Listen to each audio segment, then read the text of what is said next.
为特别迎接大江见证200档，举办大江流域学习探索甲实作的故事展。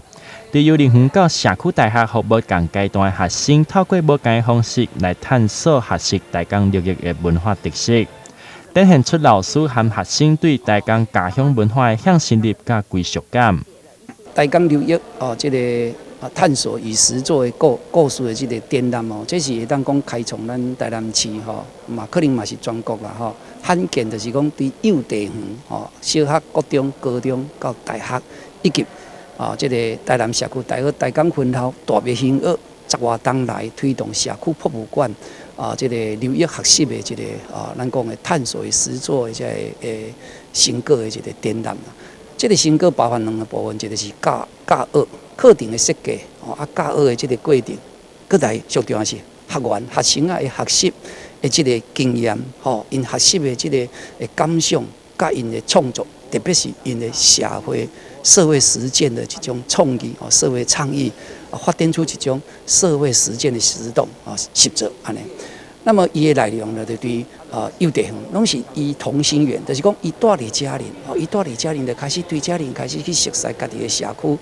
1823年咱们去颁发了来，到每年都要200档，所以咱伫这200档进行来以台江流域学习探索与实作的故事展，来展现的讲，伫咱台湾，咱有一个毋茫有一个理想会当达成，就是咱伫在地出世，伫咱故乡出世了，咱会当对幼稚园、小学、国中、高中、大学到社区大学的终身学习，也当然发展一个贯穿生命的专题学习，一辈子都可以来认识咱家乡文化，让我们的生命跟土地、跟文化，跟咱的祖先所行过的文化路径相结合，成为我们一个完整的生命。咱的生命也当上起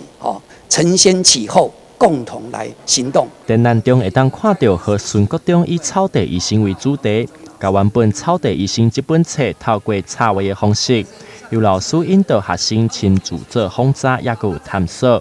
和学生会当对活读中运用到创作，甲日常好好学习的内容结合到生活当中，架构出整个吴平成医生的故事。对，所以后来呢，我们就自己研发了一本草地医生的书籍。那这本书籍呢，我们除了给孩子阅读之外，我们也在孩子阅读之后，让他把文转图，所以呢，也绘制了草地医生里面各个章节里面的一些情节的一些图画创作。这些之外呢，孩子阅读完草地医生之后，就会做一些心得感想，那书写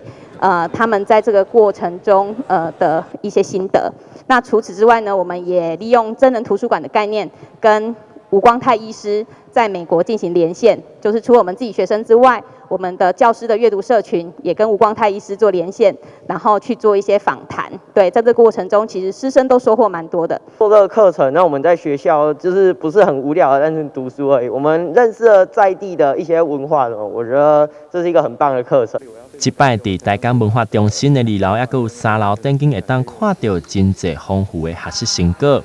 对幼儿园到社区大学的作品中，会当看出无同年龄层所看到的大江，并用无同的方式来做出呈现，实在非常的趣味。欢迎大家伫咧5月8号进前会当来到活动的现场，做伙来熟悉大江，感受学生的创意。台南新闻刘品言采访报道。